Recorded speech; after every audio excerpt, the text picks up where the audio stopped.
Hey everybody, and welcome back. Today we are going to break down the fights on the main card of the UFC Fight Night Reyes versus Prochazka bout. And great night of fights lined up, but first there's definitely some shit that we got to talk about. Like, number one is all this weirdness going on with Diego Sanchez and his manager between the UFC and everything. So, all right, it kind of starts off with,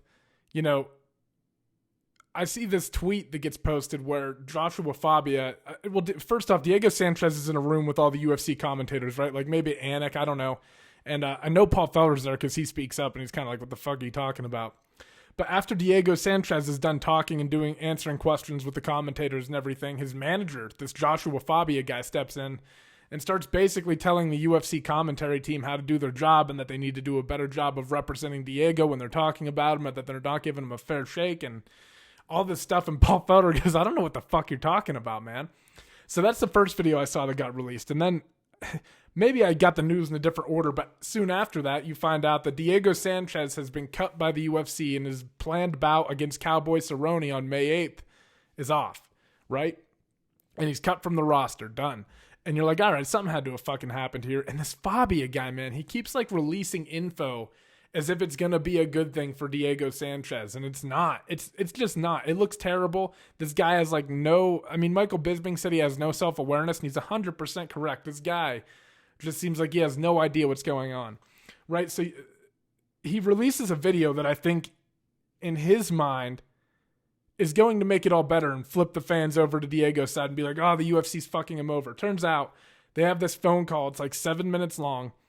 And Sean Shelby, the UFC matchmaker, calls Joshua Fabia with Hunter Campbell, the head UFC lawyer, on the line, right? And Hunter Campbell has a conversation with Fabia, and he basically says, hey, I'm getting a text message from someone in our medical staff or whatever that says that you came in looking for a complete and detailed medical record of like every single thing that's happened to Diego Sanchez over his career. And for us, that sets off a red flag because you're kind of indicating to us that maybe there's an issue that he has to get looked at and he needs to go in and there's some confusion and stuff. This guy, Fabia, starts talking about how he has to meet some sort of deadlines. But the reason that he provided with the medical staff for wanting the paperwork or whatever was the long-term health effects on Diego Sanchez's career.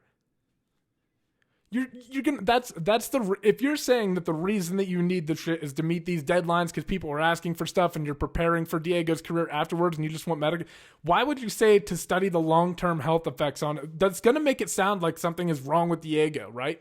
And then he's also sitting on there talking about how he's having problems with rips and stuff and breaks in his hands, and he's dealing with a hip problem currently, but at the same time he's saying Diego's okay to fight, and Hunter Campbell's like, I'm gonna need written confirmation from you to tell me that everything is okay with Diego Sanchez. And if not, I mean, we're going to have to pull him and cut. Like, this is it. You know what I mean? If you're concerned about it was just such a foolish move on Joshua Fabia's end. And I think that he thought he was going to win the public over. And it was just so stupid. Like, if the reason that you're trying to gather that in, first off, you're this guy's manager. You should know where to get this type of information from, right? And the guy just seems like he's floating through things cluelessly. Like, Hunter Campbell is like, you don't even get that from us. That's all kept with the commission. You have to go through someone there.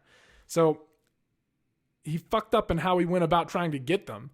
And he just made it. He cast Diego Sanchez in this like, and guys, just being honest, if you're the UFC brass, right? Like if you're the head decision makers there or whatever, and you're looking at Diego Sanchez, you know that Diego's a little bit weird, right? Like he's a little bit off. He's the season 1 tough now. He's doing all this weird fucking Yoda. I mean, he's just a yoga shit. He's a different dude, man. He's a little bit different, and there's nothing wrong with that.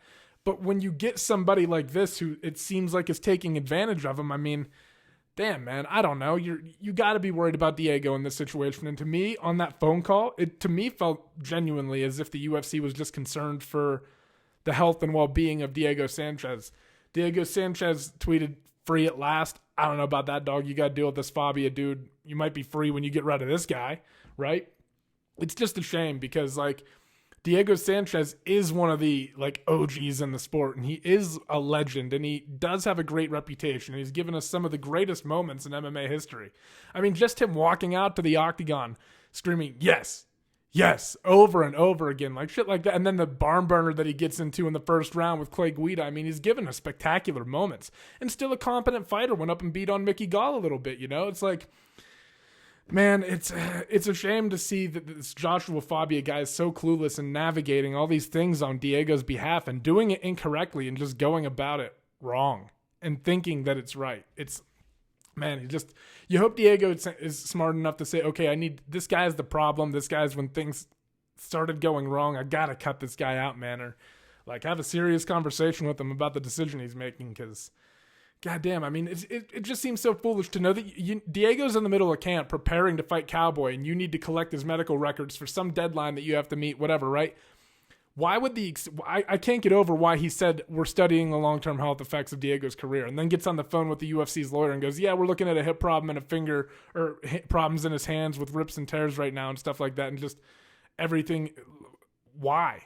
Why is that what you're saying when you're also trying to make a point to them that he's okay to fight? And then they post this and try to make it look like the UFC's wronging them. And like, no, you're giving them all this conflicting information and setting off all these red flags. It's very bizarre.